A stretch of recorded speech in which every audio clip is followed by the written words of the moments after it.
Hello friends, history की previous year question की series का वैदिक एज का वैदिक युग का ये थर्ड और आखिरी वीडियो होगा। इसके बाद ये वैदिक युग हमारा चैप्टर कंप्लीट हो जाएगा। ये पहला क्वेश्चन हम शुरू करते हैं। देखिए, पहला क्वेश्चन कह रहा है, who among the following is regarded as the, एक सेकेंड,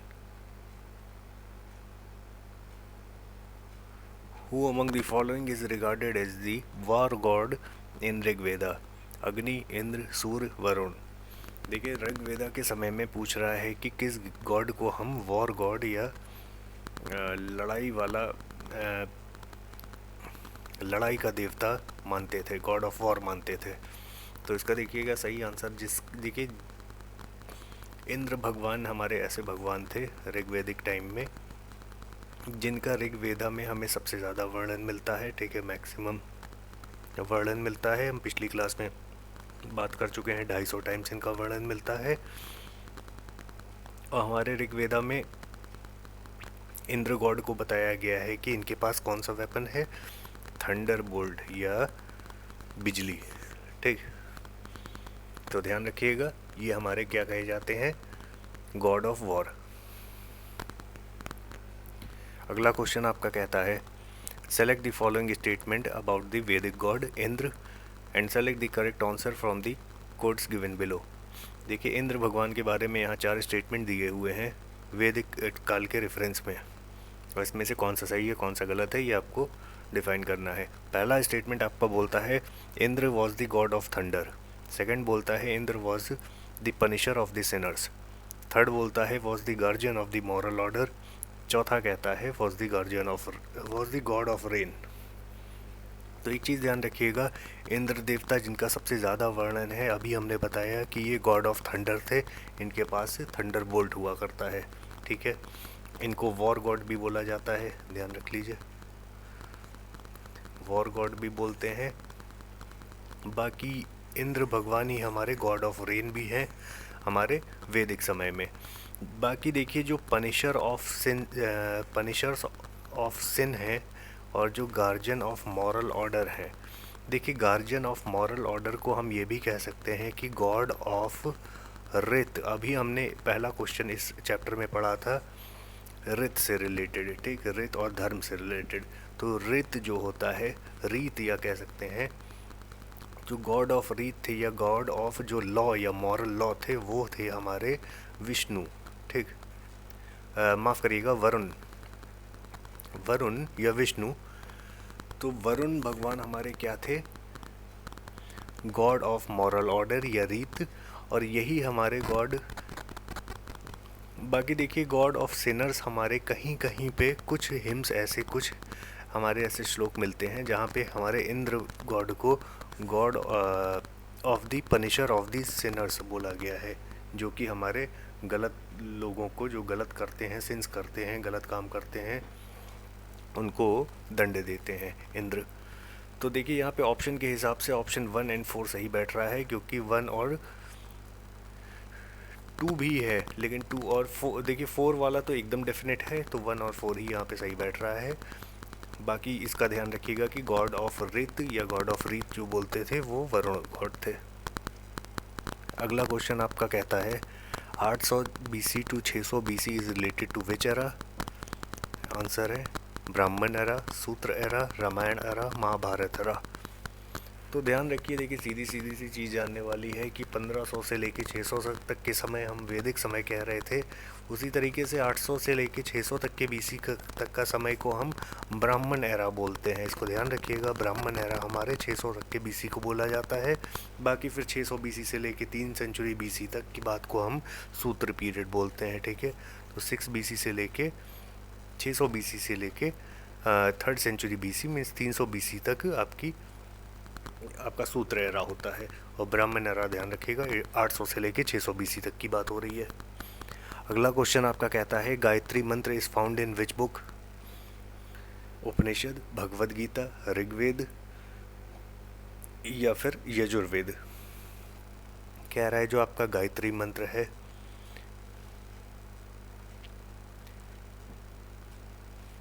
इसका उल्लेख हमारे किस स्क्रिप्चर में मिलता है? उपनिषद, भगवद गीता, ऋग्वेद, यजुर्वेद।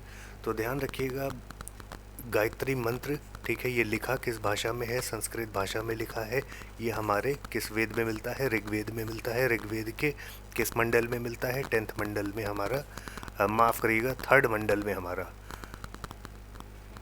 3rd मंडल में हमारा गायत्री मंत्र 3rd मंडल ऋग्वेद में मिलता है।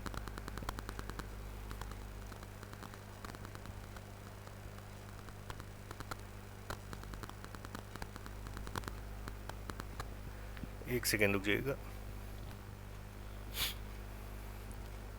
जी। तो यहाँ बताया गया कि गायत्री मंत्र देखिए संस्कृत भाषा में लिखा है। ऋग्वेद की किस मंडल में?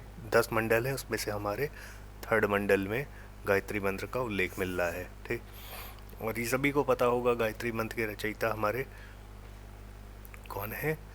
विश्वामित्र, विश्वामित्र, ठीक। बाकी ध्यान रखिएगा किस लैंग्वेज में है और किस मंडल में है, ये इंपॉर्टेंट चीज़ है। और देखिए गायत्री मंत्र का सीधा सीधा मतलब क्या होता है कि हमें अंधेरे से द राइट पाथ या लाइट की तरफ ले जाना। अगला क्वेश्चन है आपका सर्ग, प्रतिसर्ग, वंश, मानवंतर और वंशानुचरित्र। देखिए सर्ग, प्रतिसर्ग, वंश या मानवंतर और वंशानुचरित्र जैसे वर्डों का बेसिकली आप कह लीजिए हमें उल्लेख किस में मिलता है? वेद में, पुराण में, उपनिषद में, सूत्र में। तो देखिए सर्ग, प्रतिसर्ग, वंश, मनवंतर और वंशानुचरित्र कुछ ऐसे वर्ड हैं जिनका उल्लेख हमें पुराणों में मिलता है। हमारे टोटल 18 पुराण हैं, हमें पता है। हमारे पुराण में हमें सर्ग, प्रतिसर्ग, वंश, मानवंतर और वंशानुचरित्र जैसे शब्दों का उल्लेख मिलता है। देखिए सर्ग, प्रतिसर्ग का मतलब जस्ट अपोजिट होता है। सर्ग का मतलब होता है क्रिएशन, प्रतिसर्ग का मतलब होता है विनाश, ठीक, या प्रलय। वंश का मतलब हो जाता है हमारा क्या? हिस्ट्री। देखिए इसमें हमारा बेसिकली लिखा हुआ है क्या? वंश में हमारी हिस्ट्री ऑफ जितने भी गुरु ऋषिज रहे हैं इसका उल्लेख है। मानवंतर में देखिए क्या है कि मानवंतर हमारा बेसिकली किस चीज़ से रिलेशन रखता है कि वो है पीरियड हमारा डिफरेंट समय का, ठीक।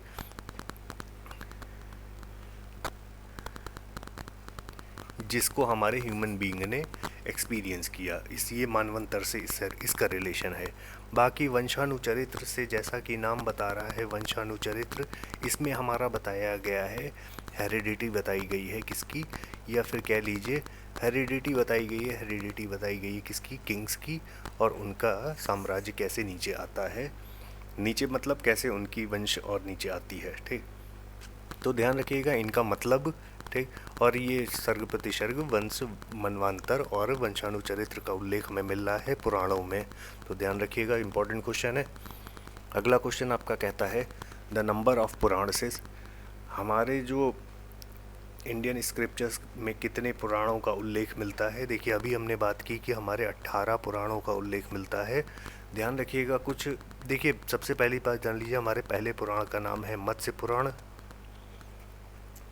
ये पूछा जाता है आपके पहले पुराण का नाम क्या है, आखिरी पुराण का नाम क्या है? तो आपके पहले पुराण का नाम है मत्स्य पुराण। जो 18वां आपका आखिरी पुराण बनता है वो है आपका कूर्म पुराण। तो ध्यान रखिएगा यह है कूर्म पुराण, ये पहला है हमारा मत्स्य पुराण। और बाकी जो हमारा तीसरा जो पुराण बनता है भगवत पुराण, जिसे हम श्रीमद् भगवतम बोलते हैं, इसे हम क्राउन ज्वेल बोलते हैं, फॉल पुराण, ठीक। तो क्राउन ज्वेल ऑफ पुराण्स हमारा क्या है? भगवत पुराण, ठीक। उसको ध्यान रखिएगा, इंपॉर्टेंट क्वेश्चन है। अगला क्वेश्चन देखिए आपका कहता है in which language was the Shrimad Bhagavad Gita originally written. Shrimad Bhagavad Gita हमारी ओरिजिनली किस लैंग्वेज में लिखी गई है? ऑप्शन है संस्कृत, उर्दू, पाली, हिंदी। तो ध्यान रखिएगा श्रीमद् भगवद गीता जो कि हमारी किस में पाई जाती है? ये हमारी महाभारत में का एक पार्ट है। महाभारत का हमारा पार्ट है श्रीमद् भगवद गीता। और श्रीमद् भगवद गीता हमारी ओरिजिनली किस लैंग्वेज में लिखी गई है? हमारी लिखी गई है ये संस्कृत लैंग्वेज में। तो ऑप्शन ए आपका सही हो जाएगा। अगले क्वेश्चन पे आए तो originally the Mahabharata was known as. अब देखिए यहाँ पे अच्छा क्वेश्चन है, पूछ रहा है कि महाभारत का ओरिजिनल नाम क्या था। बृहद कथा, ब्राह्मण, बृहद संहिता, जय संहिता। तो ध्यान रखिएगा कि महाभारत जब लिखी गई थी तब इसमें लगभग 8800 श्लोक्स थे। ठीक, आज की डेट में ये 1 लाख श्लोक्स पहुंच गए हैं। ठीक है, लिखते लिखते और इसमें वो होते होते। और बाकी हमारे महाभारत को लिखा किसने है, वेद व्यास जी ने। तो ध्यान रखिएगा वेद व्यास जी के द्वारा महाभारत लिखी गई है। और ओरिजिनली महाभारत का नाम हमारा क्या है, इसमें से बृहद कथा, ब्राह्मण से, बृहद संहिता और जय संहिता में से हमारे महाभारत का नाम जय संहिता है। ध्यान रखिएगा जय संहिता हमारे महाभारत का नाम है, जिसको वेद व्यास के द्वारा लिखा गया है। अगला क्वेश्चन, इंपॉर्टेंट क्वेश्चन आपका बनता है, पूछ रहा है कि Satasahasri Samhita is the nickname of which text. हमारे किस हिस्ट्री के टेक्स्ट का, पुरान एंशिएंट टेक्स्ट का एक और नाम शतशहरी संहिता मिलता है। ऑप्शन है आपके ऋग्वेद, अथर्ववेद, रामायण या महाभारत। तो ध्यान रखिएगा हमारे एंशिएंट हिस्ट्री का एक लेख है, हिस्ट्री का जो लेख है महाभारत, ठीक, इसका हमारा एक और नाम मिलता है शतशहरी संहिता। तो ध्यान रखिएगा वेरी इंपॉर्टेंट क्वेश्चन है, महाभारत का एक और नाम है शतशहरी संहिता। और बाकी अभी हमने देखा था कि इसका ओरिजिनल नाम महाभारत का हमारा जय संहिता है। ठीक है, शतशहरी संहिता एक और नाम पड़ता है। अब देखिए महाभारत के बारे में एक और क्वेश्चन पड़ता है कि in Mahabharata by what name were the Kuninda kings known. Mahabharata में हमें कुनिंदा किंग्स का डिस्क्रिप्शन मिलता है, ये हमें किस नाम से मिलते हैं महाभारत में। ऑप्शन है आपके सर्वश्रेष्ठ, मध्यम, द्विज श्रेष्ठ या द्विज। तो ध्यान रखिएगा महाभारत में कुनिंदा किंग्स जो डिस्क्रिप्शन है, इनका नाम जो मिलता है महाभारत में एक्चुअल में वो मिलता है द्विज श्रेष्ठ से। और ध्यान रखिएगा जो कुनिंदा किंग्स या द्विज श्रेष्ठ का वर्णन है ये हमारे महाभारत के किस पर्व में है, ये हमारे सभा पर्व में है, सभा पर्व में है। आपसे पूछा जाए महाभारत का सबसे इम्पोर्टेंट पर्व कौन सा है, वो है शांति पर्व। तो ध्यान रखिएगा सभा पर्व में हमारे द्विज श्रेष्ठ या कुनिंदा किंग्स का डिस्क्रिप्शन मिल रहा है महाभारत के। अगला क्वेश्चन आपका बोलता है according to Hindu mythology which serpent offer himself as a rope for churning the ocean. देखिए हिंदू मैथोलॉजी के अनुसार, हिंदू ग्रंथों के अनुसार किस सांप ने खुद को, जब समुद्र मंथन हुआ था, खुद को एज अ रोप या फिर रस्सी की तरह यूज़ करने को दिया था। ऑप्शन है आपके कालिया, वासुकी, पुष्कर, शेषनाग। देखिए आंसर सभी को पता होगा कि हमारे वासुकी नाग जो हैं, ध्यान रखिएगा हमारे जो वासुकी नाग हैं ये किंग ऑफ सरपेंट बोले जाते हैं। वासुकी नाग को किंग ऑफ सरपेंट बोला जाता है। ये हमारे शिव, लॉर्ड शिव के नेक पर होते हैं। इनको यूज़ किया गया था एज अ रोप। ध्यान रखिएगा अब चर्निंग के लिए अगर यूज़ होगा तो एक रोप यूज़ होगा, एक रॉड यूज़ होगा और सम बेस यूज़ होगा। तो रोप की तरह वासुकी जी यूज़ हुए थे, जबकि जो हमारा रॉड यूज़ हुआ था वो कौन सा, माउंट मंदार। ध्यान रखिएगा पूछा जाता है आपसे, माउंट मंदार को यूज़ किया गया था एज अ रॉड। और जबकि जो बेस हमारा यूज़ हुआ था वो कौन था, लॉर्ड विष्णु थे इन दी अवतार ऑफ कूर्म अवतार, या फिर एक बड़े टॉर्टोइस के फॉर्म में लॉर्ड विष्णु थे। ठीक है, तो ये हमारा क्वेश्चन सभी को वैसे पता होगा, लेकिन कुछ चीज़ें इसमें बता दी गई। अगला क्वेश्चन आपका कहता है in which phase the concept of untouchability was put clearly. देखिए किस फेज़ में, सीधा सा क्वेश्चन है। देखिए कह रहा है कि हमारे इंडियन हिस्ट्री के या वर्ल्ड हिस्ट्री के किस फेज़ में अनटचेबिलिटी जैसा कंसेप्ट सामने आता है। ऋग वैदिक फेज़ में, लेटर वैदिक पीरियड में, लेटर गुप्ता पीरियड में या धर्मशास्त्र फेज़ में। तो ध्यान रखिएगा धर्मशास्त्र फेज़ इसको हम एक और नाम से जानते हैं, एक और नाम से नहीं, मतलब यही हमारा पीरियड था हमारे क्रिश्चियन एरा का, ठीक है, जिसमें हमारा इंट्रोड्यूस होता है अनटचेबिलिटी जैसे थॉट्स। ठीक, कानून तो नहीं आते हैं बेसिकली, लेकिन थॉट्स आ जाते हैं हमारे क्रिश्चियन एरा में। अगला क्वेश्चन देखिए आपका कहता है from which Upanishad the words Satyameva Jayate have been taken.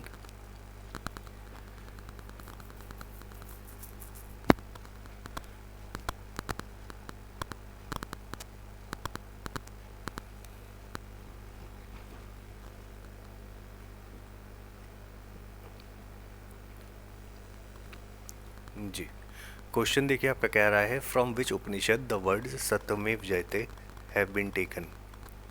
सत्यमेव जयते जो है, सत्य की ही विजय, ये किस उपनिषद से लिया गया है? ऑप्शन है आपके मुंडोक उपनिषद, कठोत उपनिषद, छंदोग उपनिषद या नन ऑफ दीज। तो ध्यान रखिएगा, सत्यमेव जयते जो लिया गया है ये हमारे मुंडोक उपनिषद से लिया गया है। मुंडोक उपनिषद किसका पार्ट है हमारे? तो ऑप्शन ए देखिए हमारा सही हो जाएगा। मुंडोक उपनिषद हमारा किसका पार्ट है? अथर्ववेद का पार्ट है। ध्यान रखिएगा, सीधा सीधा क्वेश्चन नहीं पूछा जा सकता है कि सत्यमेव जयते किस वेद का पार्ट है, तो हमारे मुंडोक उपनिषद का पार्ट है। बाकी देखिए जो हमारा कठो उपनिषद है या इसे कथा उपनिषद भी बोलते हैं, ये हमारा कृष्ण यजुर्वेद का पार्ट है। ध्यान रखिएगा, कृष्ण यजुर्वेद का पार्ट है हमारे कथा उपनिषद। और छंदोग उपनिषद हमारा एक इम्पॉर्टेंट उपनिषद है, ये हमारा किसका पार्ट है? सब ध्यान रखिएगा, सामवेद का पार्ट है हमारा छंदोग उपनिषद। और मुंडोक उपनिषद जिससे लिया गया है सत्यमेव जयते, वो अथर्ववेद का पार्ट है। अथर्ववेद में देखिए एक और है मंडूक्य उपनिषद, वो भी इसी का पार्ट है, जबकि लेकिन मंडोक उपनिषद में हमारा दिया गया है सत्यमेव जयते। बाकी अथर्ववेद में एक और पड़ता है प्राश्न या प्रश्न, ठीक, प्रश्न वैसे है प्रश्न उपनिषद, ठीक। तो एक ये भी हमारा अथर्ववेद का पार्ट है जिसमें हमारा मुंडोक उपनिषद आता है, ठीक। अगला देखिए क्वेश्चन आपका कहता है द स्टेटमेंट तमसो मा ज्योतिर्गमया। अब जो स्टेटमेंट है आपका तमसो मा ज्योतिर्गमया, ये हमारा किस में स्टेटमेंट डिफाइन है? ऑप्शन है आपके उपनिषद, महाकाव्य, पुराण, शद्धाषण या इनमें से कोई भी नहीं। तो ध्यान रखिएगा तमसो मा ज्योतिर्गमया, ठीक, जिसका मतलब है कि हमें डार्कनेस से ट्रुथ की तरफ ले चलो, ठीक। इसका डिस्क्रिप्शन हमारे किस में मिलता है? हमारे उपनिषद में मिलता है, ठीक है। तो ऑप्शन ए आपका सही हो जाएगा। अब देखिए ध्यान रखिएगा, तमसो मा ज्योतिर्गमया सीधा सीधा आपसे पूछा भी जा सकता है कि किस उपनिषद में हमें इसका वर्णन मिलता है।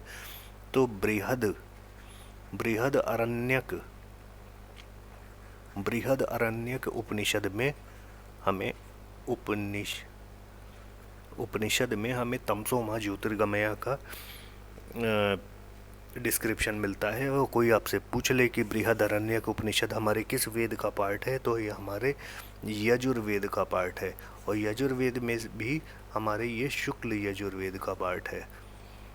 और शुक्ल यजुर्वेद में और किसी उपनिषद की बात करें तो कौन सा है? हमारे बृहदारण्यक उपनिषद को छोड़ के हमारे ईशा उपनिषद एक आता है, उसको ध्यान रखिएगा। और बाकी हम कृष्ण यजुर्वेद की अगर बात कर लें, क्योंकि यहाँ यजुर्वेद की बात कर रहे हैं,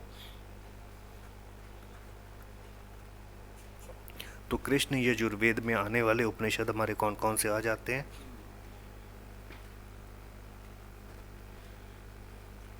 देखिए तैत्रीय उपनिषद, कथाओं,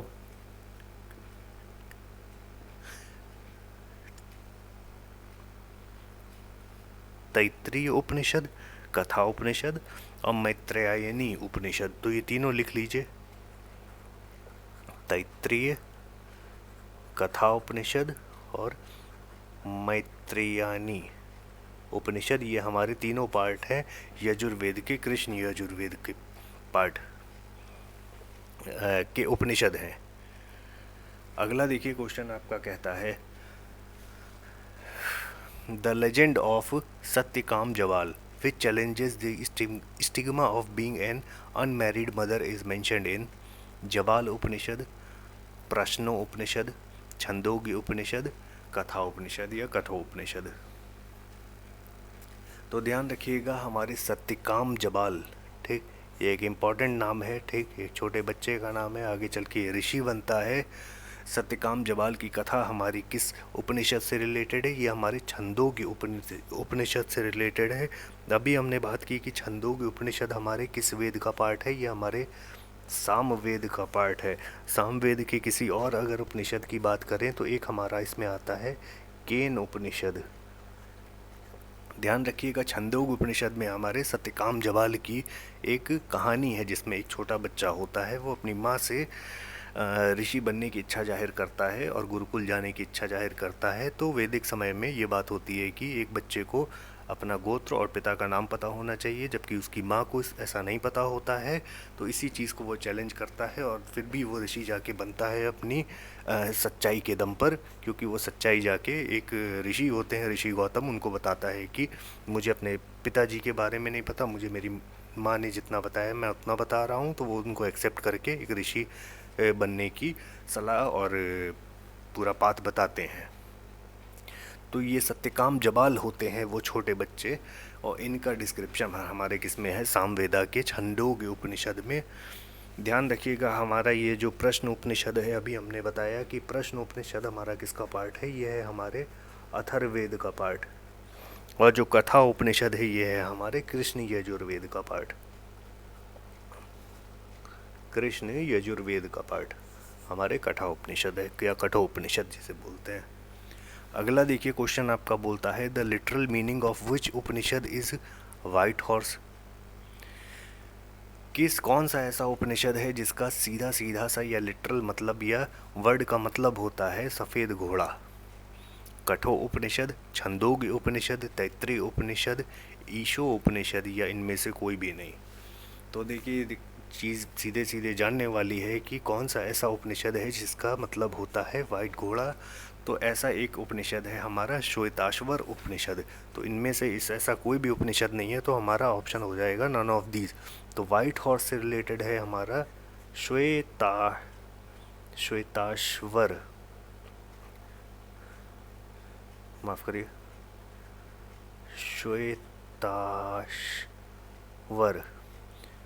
श्वेताश्वर उपनिषद का मतलब होता है सीधा सीधा कि एक मीन्स सफ़ेद घोड़े के ऊपर, ठीक।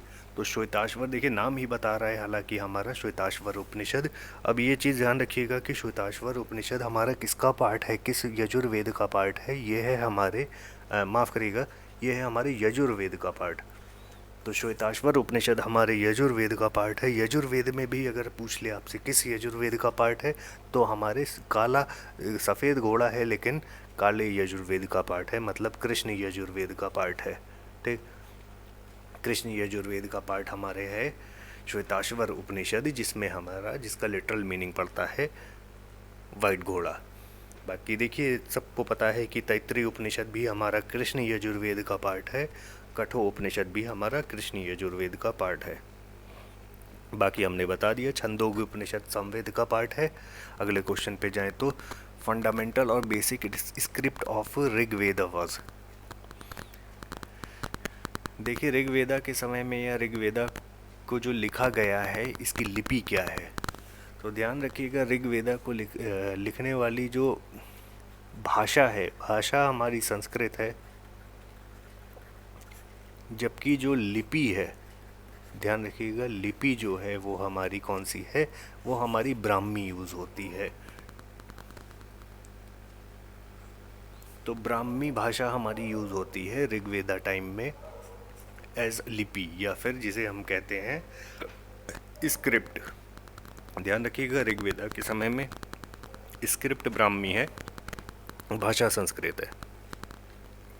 अगला क्वेश्चन देखिए कहता है there is a similarity in Avesta and Rigveda from which region the Avesta is related? Iran, India, Israel, Egypt. देखिए एक ऋग्वेदिक के समय में एक वर्ड का हमें डिस्क्रिप्शन मिलता है अवेस्टा, ठीक। अवेस्टा कुछ और नहीं है जैसे हमारे एरिया में या हमारे कॉन्टिनेंट के एकदम पार्ट में हमें ऋग्वेदा एक स्क्रिप्चर मिलता है, उसी तरीके से उस समय का जो एक ज़ोरोएस्ट्रियन जो कल्चर चल रहा था हमारे वेस्टर्न साइड में, ईरान साइड में, वहाँ के स्क्रिप्चर्स को हम क्या कहते हैं? अवेस्टा। तो ये हैं क्या? बेसिकली ये हैं हमारे स्क्रिप्चर्स, ठीक। ऋग्वेदा जैसे हमारे यहाँ पे थे, वैसे ही अवेस्टा उधर थे। अब अवेस्टा हमारे किधर थे? ये थे ईरान की तरफ के। तो ध्यान रखिएगा, ये ईरान का रिलेशन है, या अवेस्टा जैसे वर्ड का रिलेशन हमारे किस रीजन से है? ईरान से। अगला क्वेश्चन आपका कहता है, which of the following animals was considered as Aghnya during the Vedic period? Bull, sheep, cow, elephant. देखिए ध्यान रखिएगा, हमारे ऋग्वेदा के पीरियड के समय में अगन्या जैसा जो शब्द यूज़ हो रहा था, ठीक, इसको हिंदी में लिख लीजिए, अगन्या जैसा जो वर्ड यूज़ हो रहा था, ये हम किसके लिए यूज़ करते थे? हमारा जो सबसे इम्पॉर्टेंट एसेट हुआ करता था वो था हमारा काऊ, या गाय जो थी हमारी, उसको हम अगन्या कहते थे। और ये हमारा सबसे इसे हम बहुत पायस एनिमल का दर्जा, या पायस बोले तो बहुत देव दर्जा देते थे हम काऊ को, कि एक बहुत पवित्र जानवर है। जिस तरीके से वैदिक टाइम में नदी में सरस्वती को बोला गया पवित्र नदी, नदी तमा, देवी तमा, नादे तमा, काफ़ी चीज़ें बोली गई, उसी तरीके से काऊ को हमारे एक पवित्र जानवर बोला गया, एक पवित्र स्पीशी बोला गया, और इसका एक दूसरा नाम अगन्या रखा गया। अगला क्वेश्चन बोले तो, ऋग्वेदिक समय में what was considered to be the most valuable property? अभी हमने डिस्कस किया कि ऋग्वेदिक समय में सबसे ज़्यादा जो इम्पॉर्टेंट जो प्रॉपर्टी या एसेट हुआ करता था वो क्या था? लैंड था, काऊ था, वुमेन था, वाटर था। अभी हमने बात किया कि अगन्या की, अगन्या तो क्या था? काऊ था। अगन्या ही हमारा सबसे इम्पॉर्टेंट एसेट हुआ करता था, या प्रॉपर्टी हुआ करती थी, किसी इंडिविजुअल के पास बिलोंग करती थी या किसी गाँव को जो बिलोंग करती थी। और बाकी देखिए हमारे अगन्या या काऊ से रिलेटेड कुछ हमारे श्लोक भी मिल जाते हैं, इवन कुछ डिस्क्रिप्शन भी मिल जाते हैं ऋग्वेदास में। अगला क्वेश्चन आपका कहता है, in context on Indian culture रीत मीन्स? अभी देखिए पहला क्वेश्चन, इस जब चैप्टर को हमने शुरू किया था तब ये रीत वर्ड को पढ़ा था कि रीत वर्ड क्या है। देखिए जो हिंदी में रीत का मतलब है, रीत मतलब क्या होता है? किसी भी तरीके का कोई मॉरल लॉ जिस पे हर चीज़ डिफाइंड हो। तो एक मॉरल लॉ जिस पे ऑलरेडी हर चीज़ डिफाइंड हो वो क्या हो सकती है? नेचुरल लॉ हो सकता है, artificial law, human law, social law, या नन ऑफ दीज। देखिए जिस पे ऑलरेडी सब चीज़ डिफाइंड है, हमारा अर्थ, यूनिवर्स, प्लैनेट, सब कुछ, जैसे पानी बह रहा है, जैसे हमारा ये चल रहा है संसार, जैसे सीजन चेंज हो रहे हैं, ये सब कुछ हमारा रीत के अंडर में आता है, और ये नेचुरल लॉ का एक दूसरा नाम है रीत। बाकी हमने देखा था कि गॉड ऑफ रीत हैं हमारे वरुण। अगला क्वेश्चन आपका कहता है, in context of ancient Indian society which one of the following term does not belong to the category of the other three? कुल, वंश, कोश, गोत्र। देखिए हमारे एंशिएंट इंडियन सोसाइटी या हिस्ट्री के कंटेक्स्ट में पूछ रहा है कि कौन से तीन एक तरह के हैं और कौन सा एक ऐसा है ऑप्शन जो ऑड वन आउट बैठ रहा है। कुल, वंश, कोश, गोत्र। देखिए इनको हिंदी में अगर लिखिए तो ये कुल है, ठीक, वंश है, ठीक, ये कोश है, ये गोत्र है हमारा। तो ध्यान रखिए, देखिए आप हिंदी में लिखते ही थोड़ा समझ आ गया होगा, कुल, वंश और गोत्र तीनों हमारी एक फैमिली सिस्टम से या एक रहने के सिस्टम से रिलेशन में रखते हैं, ठीक, ग्रुप का ये है मतलब। जबकि कोश हमारा ट्रेजरी से, ठीक, ट्रेजरी डिपार्टमेंट से रिलेटेड है, ठीक, कोषागार जिसे बोलते हैं। तो हमारा कौन सा अलग बैठ रहा है? कोश। अगला क्वेश्चन देखें तो कह रहा है कि हमारे वैदिक समय में कितने तरह के संस्कार का डिस्क्रिप्शन था। ध्यान रखिएगा, इंपॉर्टेंट क्वेश्चन है, एक दो बार रिपीट हुआ है ये। हमारे वैदिक समय में कितने तरह के संस्कारों का डिस्क्रिप्शन हुआ करता था? 10, 12, 15, 16। तो हमारे वैदिक समय में कितने तरह के संस्कार थे? कितने तरह के संस्कार थे नहीं, कितने तरह के संस्कारों का वर्णन था, वो थे 16 तरह के संस्कार। इन 16 तरह के संस्कारों की बात करें तो 3 संस्कार बर्थ से पहले होते थे, 12 हमारे लाइफ टाइम में होते थे, ठीक, ध्यान रखिएगा, जब हम लाइफ जीते थे, और एक संस्कार आफ्टर डेथ होता था, ठीक। और देखिए इन 16 संस्कारों की बात कभी कभी पूछ लिया जाता है कि हमारे कितने संस्कार थे वैदिक समय में, और सबसे इम्पोर्टेंट संस्कार हमारा कौन सा था। हमारा उपनयन संस्कार हमारा सबसे इम्पोर्टेंट संस्कार हुआ करता था वैदिक समय में, और हमारे टोटल मिला के 16 संस्कारों का वर्णन था। अगला क्वेश्चन आपका कहता है Ganga Dussehra celebrated in which month and day according to Hindu calendar. Ganga Dussehra जो है ये हमारे हिंदू कैलेंडर के अकॉर्डिंग किस मंथ और डे में पड़ता है। 10th bright day lunar day of Jyeshtha, 10th bright day lunar day of Chaitra, 10th bright day lunar day of Ashwin, 10th bright day lunar day of Magh. तो देखिए सभी को पता है ये बात कि ये जो हमारा गंगा दशहरा है, जो दशहरा है हमारा, ये हमारा 10वें दिन शुक्ल पक्ष के पड़ता है, और किस महीने में पड़ता है, हमारे ज्येष्ठ महीने में पड़ता है, ठीक है। तो हमारे शुक्ल पक्ष बोले तो लूनर डे, ठीक, 10th ब्राइट लूनर डे में पड़ता है। ज्येष्ठ हमारा जो चौथा महीना होता है हिंदू कैलेंडर के अकॉर्डिंग में, तो ये हमारा सही है, ठीक, ऑप्शन सही। देखिए ये जिसको पता होगा, जिसको हिंदी के कैलेंडर का ज्ञान नहीं होगा वो नहीं कर पाएगा। तो 10th bright lunar day of ज्येष्ठ में हमारा दशहरा पड़ता है। ऐसा बहुत इंपॉर्टेंट क्वेश्चन नहीं था। लास्ट क्वेश्चन इस चैप्टर का हमारा बनता है द टीचर। हमारे वैदिक समय में ऐसे टीचर को क्या कहते थे जो वेद और वेदांग को मतलब इस तरीके से पढ़ाता था कि उस पर अपनी इंसान जीवनी बिताए। तो ध्यान रखिएगा वेदांगा, ये देखिए हमारे वेद के समय के हर उस शास्त्र को कहते थे जो हमारी लाइफ को वेद के अकॉर्डिंग ढाल देते थे, ठीक, एक तरीके से सरल करते थे। वेदांगा हर वो शास्त्र को ही कहते थे जो हमारी लाइफ को सरल बनाते थे वेदास के अकॉर्डिंग, ठीक। तो हमारे वेदांगा को पढ़ाने वाले वो टीचर कौन होते थे जो इस तौर पर पढ़ाते थे अगलों को कि वो लाइवलीहुड पर शास्त्रों को एडॉप्ट कर सके। तो उन लोगों को हम क्या कहते थे, आचार्य, अधिवर्यु, उपाध्याय या पुरोहित। तो ध्यान रखिएगा ऐसे लोगों को हम उपाध्याय कहते थे। जो उपाध्याय लोग होंगे उनको ये बात पता होगी कि उपाध्याय लोग ही वो होते थे जो दूसरों को शास्त्रों का ज्ञान दिया करते थे लाइवलीहुड के तौर पर और टीचर बनकर। तो देखिए ये हमारे सारे इंपॉर्टेंट क्वेश्चन थे वैदिक युग से रिलेटेड। धन्यवाद।